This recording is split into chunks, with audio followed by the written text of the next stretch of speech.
बार बार जिक्र करते हैं कि महेश भट्ट ने आपको 28 साल की उम्र में 65 साल के बाप का रोल दे दिया और जब से वो रोल हुआ है आप जिंदगी में, फिल्मों में सबके बाप बनना चाहते हैं। अमिताभ बच्चन साहब का एक डायलॉग है, रिश्ते में हम तुम्हारे बाप लगते हैं। तो मेरी जवानी किसी ने देखी ही नहीं है। देखिए, भट्ट साहब ने तो जो मुझे रोल दिया 28 साल की उम्र में बुजुर्ग का, अगर वो रोल मैं पहला रोल फिल्म नहीं करता तो मैं आज आपकी अदालत में नहीं बैठा होता। मेरी कामयाबी का सबसे बड़ा हाथ उस डिसीजन पर था। लोग मुझे बहुत बार बोलते हैं कि आपने कैसे कर लिया 65 साल के बुढ़े का रोल। अरे इतना कमाल का रोल मैं कैसे मना कर देता। और मैं तो एक्टिंग पढ़ के आया था, सीख के आया था, और मेरे पास कोई चारा भी नहीं था। उससे पहले मैं प्लेटफॉर्म पे सोता था, बीच पे सोता था, मेरे पास पैसे नहीं थे, बहुत बेइज्जत महसूस करता था। फिर जब ये फिल्म मिली तो मैं कैसे नहीं करता। फिर उसके बाद मुझे यश चोपड़ा जी ने भी एक बुजुर्ग का रोल दे दिया, वो जो दिलीप कुमार साहब करना चाहते थे। मैंने उस फिल्म में, विजय में, हेमा जी के फादर का रोल किया है, राजेश खन्ना जी के फादर इन लॉ का रोल किया है, ऋषि कपूर और जो मुझसे बड़े थे और अनिल कपूर के ग्रैंडफादर का रोल किया है। मुझे कोई फर्क नहीं पड़ता था। मुझे कभी ऐसा महसूस नहीं हुआ कि मैं क्यों इनके फादर। देखिए, फिल्म इंडस्ट्री में लोग जाते हैं, ये सोचते हैं कि बड़ी बड़ी हीरोइंस होंगी, अभिनेत्री होंगी, उनके साथ हम हीरो बनेंगे। आप माधुरी दीक्षित के भी बाप बने हैं जी, आप काजोल के भी बाप बने हैं जी। आपको सारी हीरोइन बाप बनने के लिए मिली थी।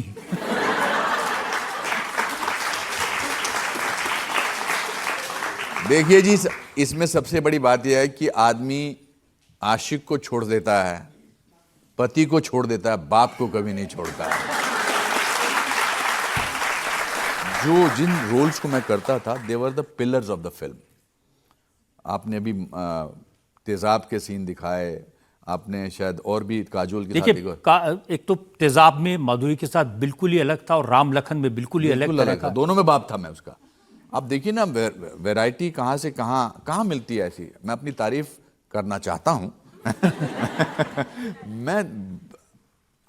आई don't want to be subtle about it. I think मेरे जैसे एक्टर बहुत कम आते हैं हिंदी फिल्म इंडस्ट्री में, ये बात मानना पड़ेगी।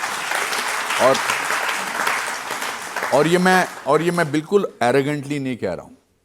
अभी आपकी, जब मैं ये वीडियो देखी तो मैं कभी पीछे क्या किया मैं उसको देखता नहीं हूँ, मैं आगे क्या करना मैं उसको देखता हूँ। लेकिन जो पीछे किया है वो बहुत कम लोगों में उसका दम है, और मैं सिर्फ इसलिए कर पाया हूँ क्योंकि मेरे एक्टिंग के टीचर कमाल के थे और मुझे ज़िंदगी से जुड़ने का हमेशा अच्छा लगता है।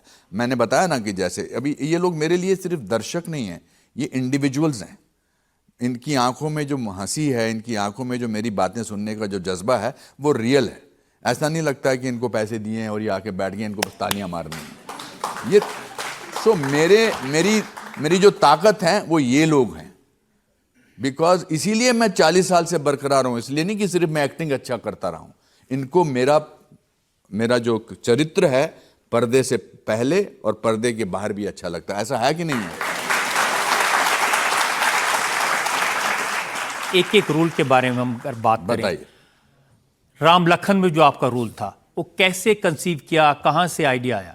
तो मैं और सतीश कौशिक, मेरे बड़े अच्छे दोस्त, मेरे प्यारे दोस्त, हम लोग जब सेट पे पहुंचे तो सुभाष घई साहब जो हमारे डायरेक्टर थे, राइटर थे, उन्होंने वो उसी समय सीन लिखते थे। उनको एक आइडिया होता था पूरी फिल्म का, तो फिर वो हमको दे दिया उन्होंने।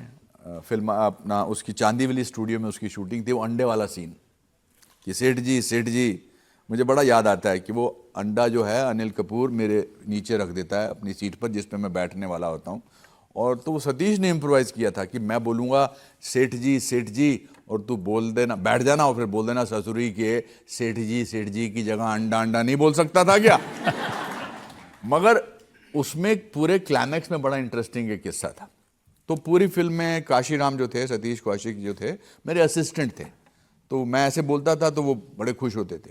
क्लाइमैक्स में सुभाष घई साहब ने सतीश कौशिक को मुझसे ज़्यादा डायलॉग दे दिए। ये दे दिए डायलॉग कि सुनो जी, 5 बातें मैं आपको बताना चाहता हूँ। वो सर जॉन को बोलते हैं, रजा मुराद साहब को, सतीश कौशिक। तो मेरा अंदर से थोड़ा हर्ट हुआ। मैंने कहा यार पूरी पिक्चर में मेरा इससे बड़ा रोल था और क्लाइमैक्स में इन्होंने इसको दे दिया ये। पर मैं ठीक है। सतीश कौशिक जब एक्शन हुआ, उन्होंने बोला स्टार्ट साउंड कैमरा एक्शन, तो मैंने देखा उनको बोलना था पहली बात तो ये है जी, दूसरी बात तो ये है जी, तीसरी बात तो ये है, चौथी बात है, पांचवी बात ये है। सतीश कौशिक बड़ी आहिस्ता आहिस्ता बोल रहे थे। पहली बात तो ये है जी, दूसरी बात तो, मैंने कहा काशीराम आगे की बातें मैं बोलूंगा, तीसरी बात ये है, चौथी बात ये है, पांचवी बात ये है।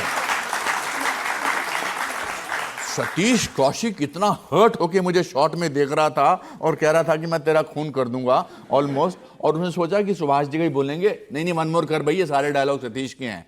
मगर सुभाष जी एंड में आए, ये तो तूने बड़ा अच्छा किया, तूने ये सारा सीन ले लिया इसके हाथ से। तो आई थिंक बहुत सारी इम्प्रोवाइजेशन, जैसे डेविड धवन साहब के साथ मैंने जितनी भी फिल्में की हैं, शोला और शबनम की है, हसीना मान जाएगी, बहुत जुड़वा की हैं, मैंने कमाल की फिल्में उनके साथ की हैं।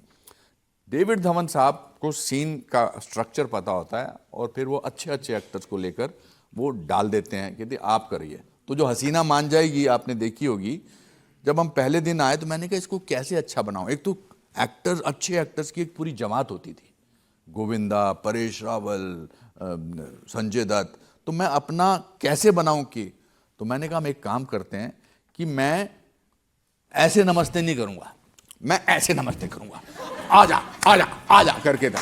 पता नहीं मैं कैसे करता था। मैं लंदन में एक फिल्म कर रहा था, जुड़वा 2 की शूटिंग होने वाली थी। तो जुड़वा 2 की शूटिंग से पहले मैं एक ब्रिटिश फिल्म कर रहा था, boy with the top not. उसमें वो एक मेरा कैरेक्टर था जिसकी याददाश्त जा रही है। तो मुझे बहुत, जब उसकी एक दिन हमारी रीडिंग थी, नेक्स्ट डे फिर 10 दिन डेविड साहब की जुड़वा 2 की शूटिंग थी, फिर 10 दिन बाद मेरी वो ब्रिटिश फिल्म की शूटिंग थी। तो रीडिंग जब हम कर रहे थे वो ब्रिटिश फिल्म की, boy with the top not की, तो जब रीडिंग ख़त्म हो गई तो मैंने, वो डायरेक्टर थी, उनसे मैंने पूछा, यंग डायरेक्टर थी स्टेफी, मैंने कहा स्टेफी अगर आपको ये कैरेक्टर किसी एक ऐसी विजुअल में बताना तो आप कैसे बताएंगी? तो उन्होंने कहा मिस्टर खेर, जैसे एक सूखा हुआ पत्ता होता है जो ऊपर पेड़ से गिर जाता है सूखा हुआ, उसको ये डर होता है कि कोई पाँव अगर उस पर पड़ गया तो वो कैसे क्रच क्रच करके उसकी आवाज़ आएगी। मैं दंग रह गया कि वाह कितना अच्छा डिस्क्राइब किया है इसने कि ये कैरेक्टर मुझे ऐसे करना है। विजुअली इट्स फैंटास्टिक ना, एक पत्ता गिरा हुआ है उसको ये डर है। फिर मैं बाहर आया इसी ट्रांस में और मैंने डेविड धवन को फ़ोन लगाया उसी ट्रांस में। मैंने कहा डेविड कल क्या सीन है? अरे सीन क्या होता है, जो तू बोल देगा सीन है, उसमें क्या होता है, डायलॉग जो बोल देना बोल देंगे, कोई सीन नहीं होता। तो that is the confidence of the director in his actors. David साहब के साथ मैंने शोला और शबनम में काम किया, बहुत, he is one of the finest directors that I have worked with, and he's called the Manmohan Desai of this generation. 44 successful फिल्में बना चुके हैं, मेरे बड़े अच्छे दोस्त हैं डेविड।